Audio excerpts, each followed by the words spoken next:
siaran di PBB diterima adopted by PBB, UN, United Nations, bahawasanya deklarasi hak asasi manusia sejagat, Universal Declaration of Human Rights 1948, perkara 18 menyatakan setiap orang berhak untuk memilih agama atau tidak beragama. Dan ini tu matan dia, syarah dia pula. Syarah matan ni kita kena refer dalam kitab lain pula, ICCPR nama dia. Tadi UDHR 1948. Syarah kepada tu kita kena tengok dalam ICCPR tahun 1966 yang menyatakan perkara 18 ini menghuraikan seseorang itu hendaklah diberi hak sama ada untuk menukar agama atau untuk tidak beragama atau untuk apa saja ideologi dan pemikiran. ICCPR ini pula adalah satu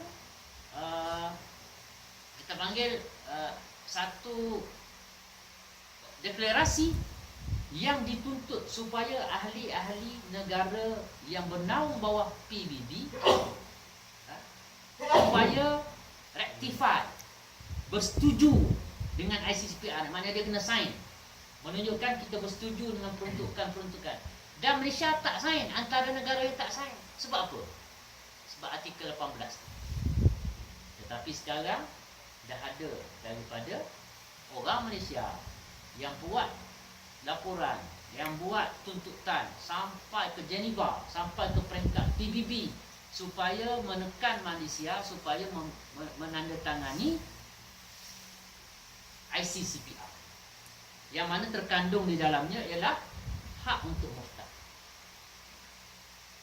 Kalau Malaysia sign, maknanya apa-apa perundangan yang berlawanan dengan ICCPR ini hendaklah dipinda supaya selaras. Dan siapa yang menuntut? Bukan orang Amerika, bukannya Rusia, tapi orang Malaysia sendiri. Siapa? Terkandung dalamnya juga orang Islam.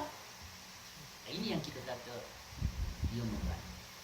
Kalau yang minta tu Ambika, John Mutusami, Chong, kita faham lah. Tapi sekarang ni bersama mereka juga adalah golongan-golongan yang nama Melayu, agamanya katanya Islam. Mereka menuntut supaya masyarakat antarabangsa menekan, menggesa Malaysia menandatangani ICCPR. Kita kena fahamlah asas hak asasi di peringkat antarabangsa. Kata Ustaz, kalau kita tak sign apa hal? Buat bodoh je lah kan. Boleh, memang kita buat bodoh pun.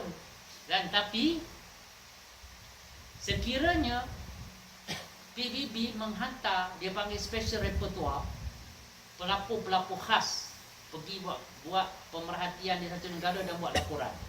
Dan dia boleh buat satu, dia panggil satu special prosedur khas, yang mana PBB boleh mengeluarkan satu sanction, satu hukuman lah kita kata, iaitu mengadakan sekatan ekonomi. Ini berlaku pada satu negara Afrika, apa namanya? Sebab negara dia meluluskan satu undang-undang melarang atau menjenayahkan perbuatan homoseksual, terus bantuan keuangan bank dunia ditarik balik daripada dia. Dia tekanan begitulah dia akan buat. Dan kita kena ingat, Malaysia ni kita bukan macam Thailand, macam China. Mereka ni kalau orang boykot pun dia boleh hidup. Dia tanam padi sendiri, dia tanam semua dalam diri kan. Macam kita padi pun tak cukup, kena order Thailand. Ayam pun tak cukup, order Thailand juga. Apa benda yang kau tak order? Semua tak cukup. Minyak sawit je lah kot. Kena telan minyak sawit je lah. Jadi kita maksudnya gitu. Jadi ini adalah cabaran. Dan human right ni dia bermula dengan perkara begini. Saya pernah bagi ceramah kepada 300 orang guru-guru takmir di Kelantan. Saya dijemput 300 orang. Dia guru-guru takmir, guru yang mengajar kat masjid surau kan. Kadang-kadang tu yang pencing-pencing imam, pencing yang Pak Sanawi orang tu. Pening juga aku nak cerita yang merat ni macam mana kan. Saya pergi je, saya terus mukadimah saya. Ustaz-ustaz, Ustaz Zazah, nak tak kalau negara kita ni membenarkan orang murtad? Barulah. Nak tak kalau negara kita ni dimansuhkan undang-undang syariah? Sebab itu tuntutan yang berat. Apa ni ada undang-undang syariah agama ini mengongkong orang. Baru lagi, panah lagi kan. Ismail Taufik buat kesaan supaya JAKIM dimansuhkan kerana katanya JAKIM ini melanggar hak asasi, menyebut hal-hal individu, hal peribadi orang. JAKIM ni tak perlu dah agama ni, ada jabatan agama. Masalah. Bukan orang Cina, tapi orang Melayu. Bukan sebarang Melayu, anak Tun Dr. Ismail Taufik tu.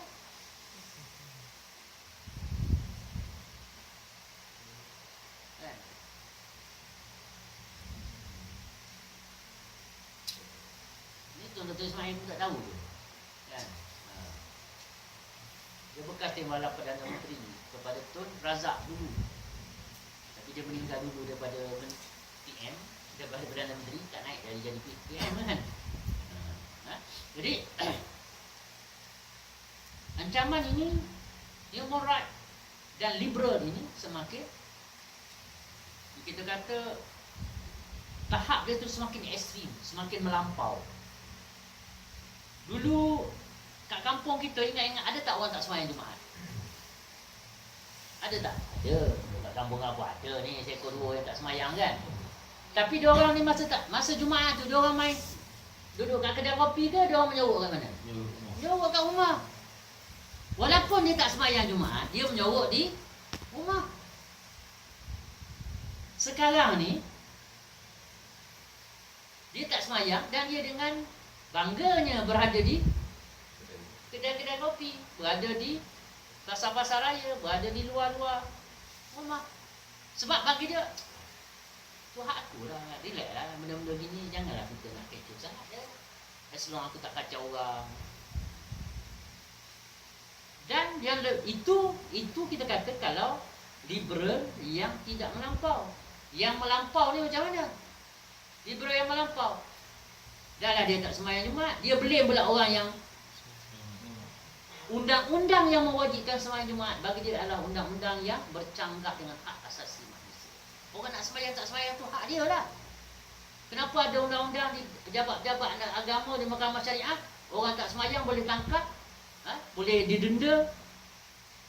Bukan nak pancung pun, baru denda je.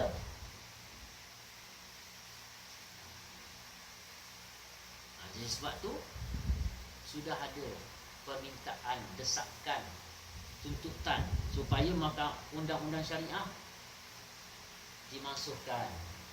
Undang-undang yang penal code. Penal code ni maknanya undang-undang sivil, tetapi undang-undang sivil di Malaysia menjenayahkan perbuatan homoseks. Faham? Homoseks ni memanglah tak elok, tapi bukan banyak negara pun yang menjenayahkan perbuatan tu. Apa maksud menjenayahkan? Kalau orang tu buat, didapati sabit salah dia, boleh dihukum. Bukan bawah syariah tau, tu bawah undang-undang sivil di Malaysia.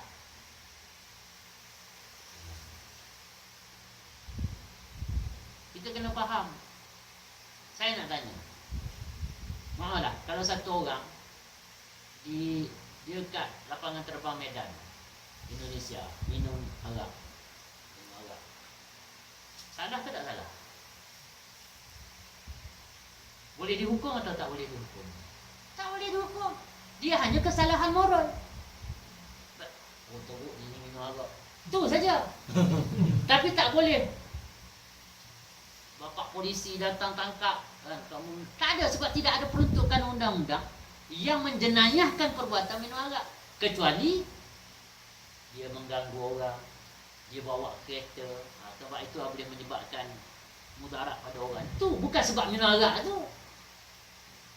Tapi salah tu kerana boleh menyebabkan itu cerita lain. Tetapi orang tu naiklah kapal terbang Asia, turun kat lapangan terbang Penang. Dia pun minum arak juga. Sekarang ni perbuatan dia minum arak ni salah ke tak salah? Salah. Di Malaysia boleh ditangkap, dibicara dan dihukum bawah mahkamah syariah. Itu kita kena jelas. Maknanya kalau katalah takdir hudud, pun ada hudud kan? Kalau takdir lah hudud, maknanya boleh disebat. Cuma di Malaysia hukuman belum mencapai tahap yang syarak telah tetapkan. Tetapi menjenayahkan kesalahan dah ada. Hudud ada berapa hudud? Kesalahan hudud ada berapa? Kalau ditanya orang mesti Madinah ni. Ada berapa? 6. 6 ke 7?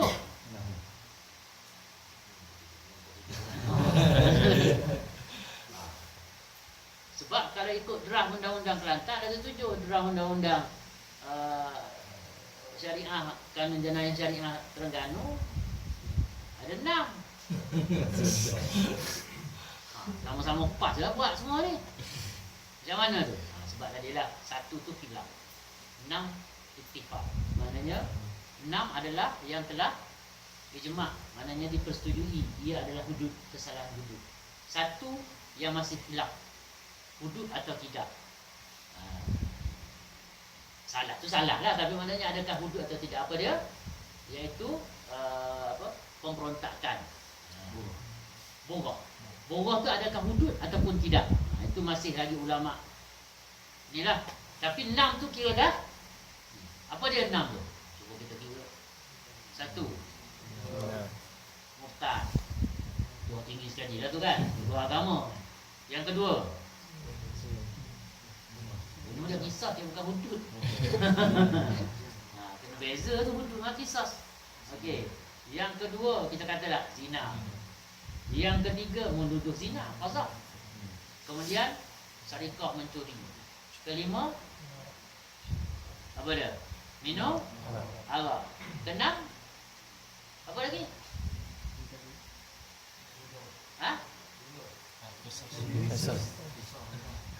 Kisos ini tu dia tak masuk bawah hudud.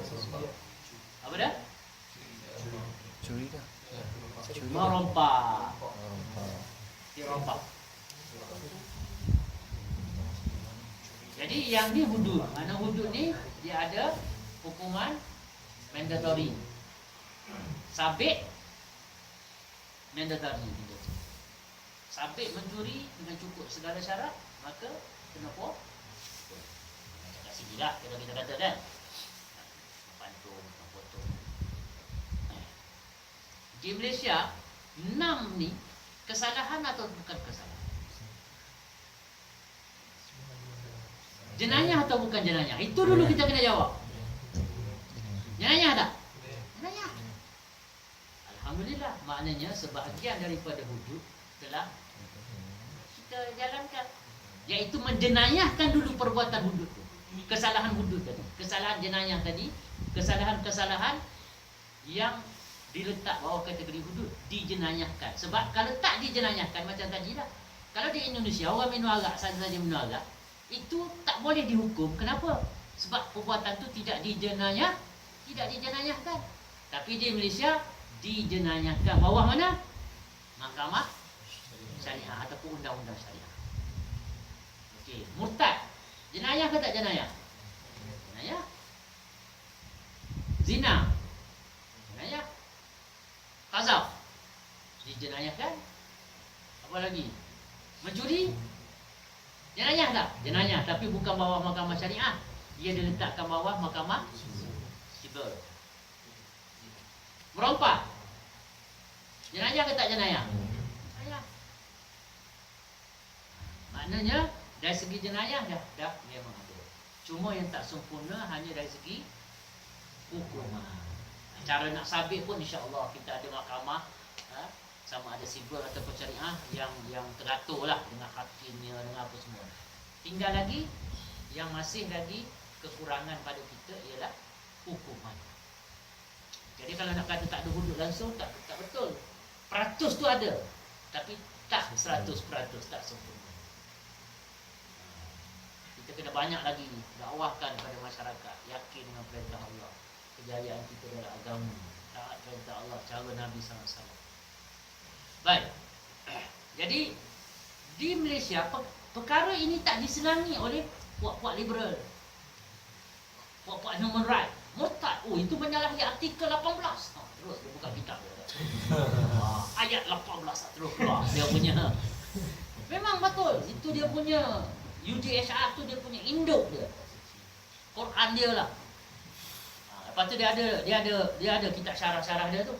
ICCPR, ECSR, ICER, itu semua. Lepas tu dia pecahan-pecahan lah, menjelaskan apa-apa yang terkandung dalam UDHR.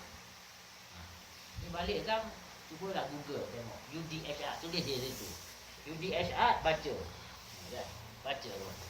Apa benda? Bukan semua salah, tetapi ada beberapa perkara yang kita sebagai orang Islam tak boleh nak tolerate. Dan ini yang sedang dituntut.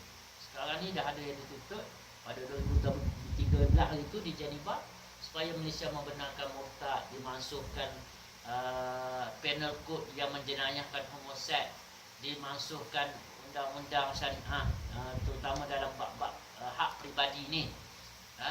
Kemudian tuntut lagi apa lagi tuntut tadi. Jadi anak-anak tak boleh ditetapkan agama oleh ibu bapa, sehinggalah 18 tahun suruh dia pilih, baru boleh bubuh dalam kad surat beranak dia, kad pengenalan dia, Islam ke apa. Ini yang dituntut.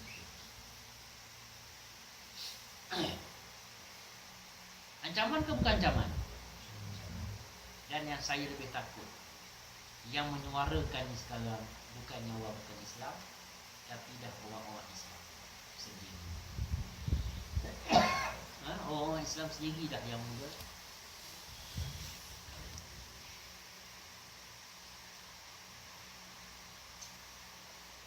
Okay. Kristianisasi pula, betul ke tak betul ni? Betul ke tak betul? Di TTDI, tahu TTDI? Taman Tondok Islam. Setiap minggu dia orang malam Jumaat, dia orang akan pergi satu rumah, pakai songkok, baju Melayu, pergi macam usrah lah, duduk kan, buka rehal, tapi baca Bible.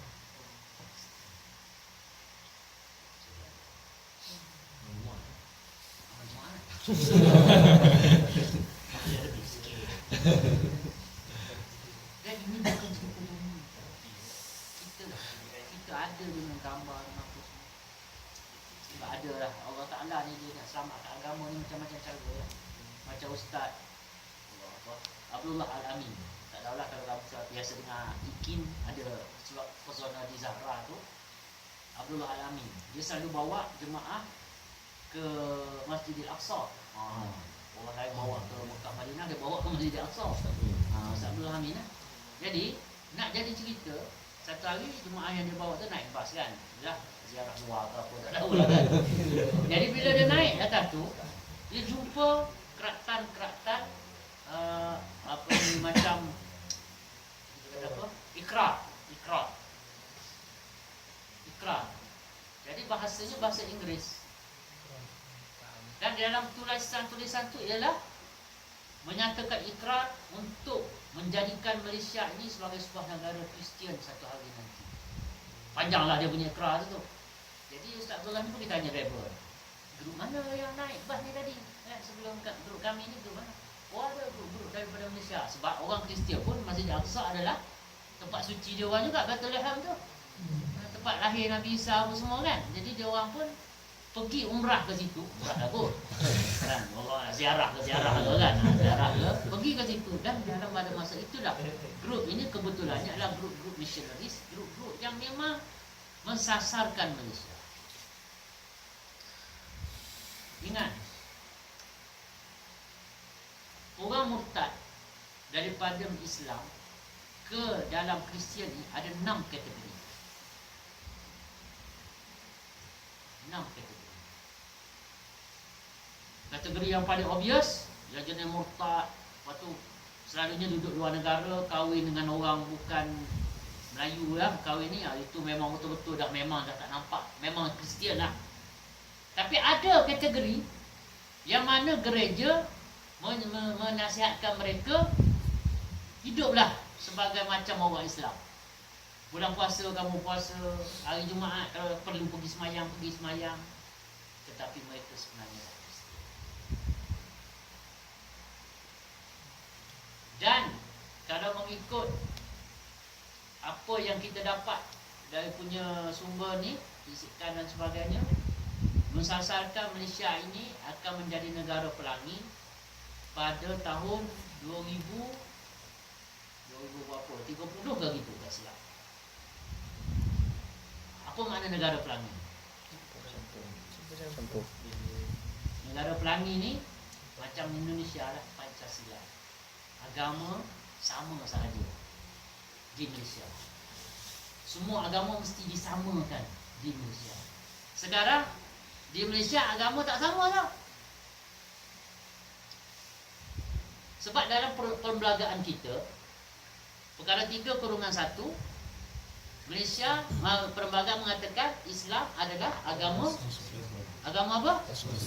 Bukan agama rasmi. Ceklah perlembagaan tu, kitab perlembagaan tu. Baik yang Inggeris ke, yang Melayu ke, tidak pernah ada perkataan official. Islam is the religion of federation. Dia tak ada kata Islam is the official religion of federation. Tak. Islam adalah agama persekutuan, bukan agama rasmi. Sebab kalau rasmi akan ada yang tak rasmi. Betul tak? Mukhalafahnya akan ada yang tak rasmi. Ini kereta rasmi saya, yang ni kereta saya sendirilah yang tak rasmi. Yang rasmi, yang jawatan, kerana saya jawatan ni, kerajaan bagi kereta. Macam tu.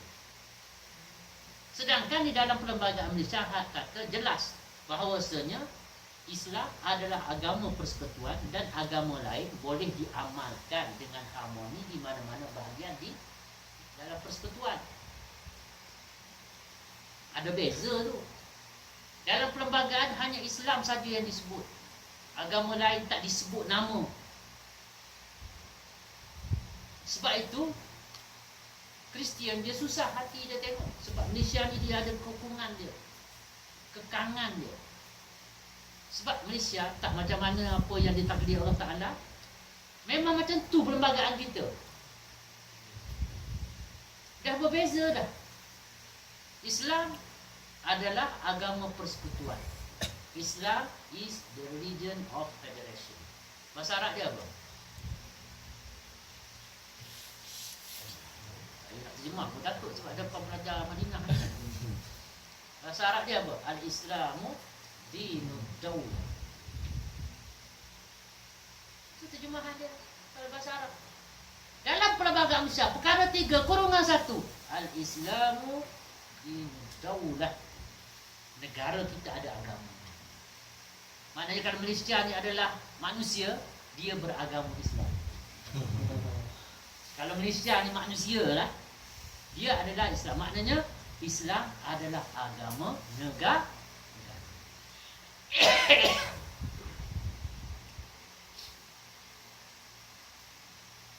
Perkara 12/2, perlembagaan menyatakan hanya agama Islam sahaja yang boleh menggunakan peruntukan dana khazanah negara untuk tujuan pembangunan institusi. Berbeza tak dengan agama lain? Agama lain tak disebut pun. Kalau kerajaan ambil daripada cukai, bagi kepada untuk pembinaan masjid 30 juta, 300 juta setahun pun, kuil, gereja tak boleh tuntut daripada kerajaan. Kenapa masjid dapat 300 kami tak dapat? Sebab apa? Dalam perlembagaan kita hanya Islam sahaja yang boleh digunakan dana negara atau negeri, khazanah negara atau khazanah negeri untuk tujuan pembangunan. Perkara 14 14/4 menyatakan agama lain tidak boleh mendakyahkan kepada umat Islam. Itu jelas dalam perlembagaan kita. Tidak boleh mana-mana agama atau ideologi didakwahkan ataupun disebarkan kepada penganut Islam. Ini yang paling Kristian paling malah sekarang. Peruntukan ini. Sebab dia kata tak aci. Orang Islam boleh dakwah orang bukan Islam. Orang bukan Islam, hatta kalau hantar pamphlet saja pun boleh charge. Menyalahi perlembagaan. Sebenarnya ini tidak adil. Dan itu yang mereka create.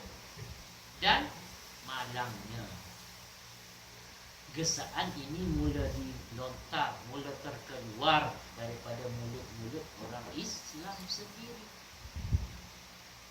Kenapa? Kerana mereka liberal, membantu kristianisasi.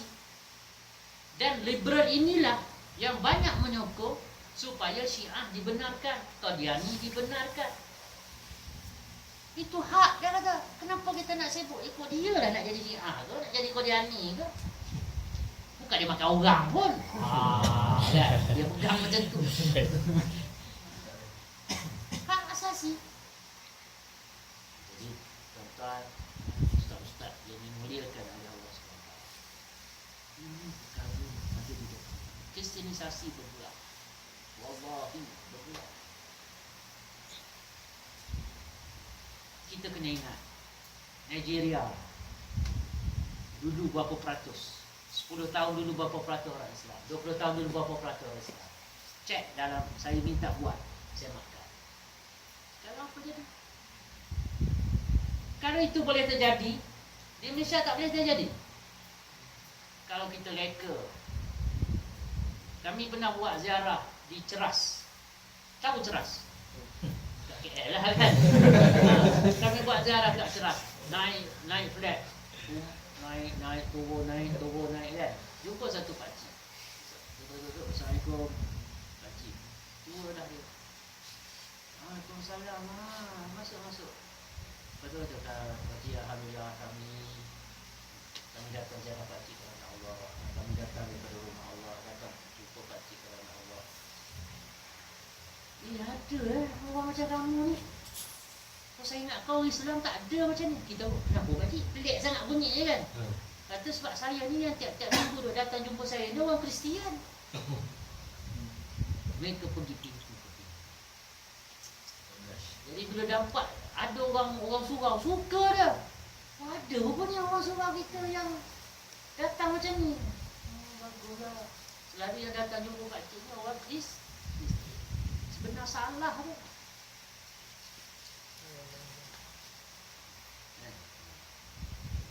Ini adalah perkara yang benar berlaku. Ini bukan kita saja nak berlupa, saja nak lagi. Nah, ini sedang berlaku. Saya tak buatlah apa ni slide presentation tu kan. Kalau tak kita boleh tunjuk dengan gambar yang membukti apa semua. Kat PJ tu kat mana yang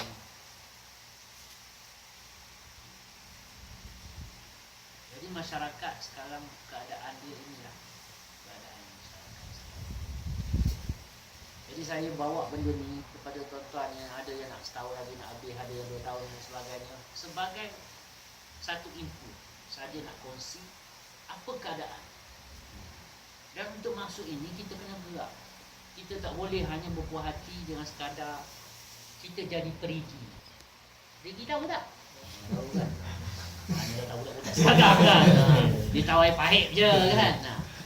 Telaga, perigi kan. Perigi ni dah ada air.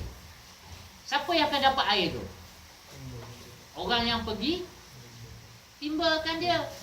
Kalau orang tu tak pergi ke perigi, dia tak akan dapat air. dapat ustaz, saya buka pipe kat sini je. Kan? Betul lah. Sebelum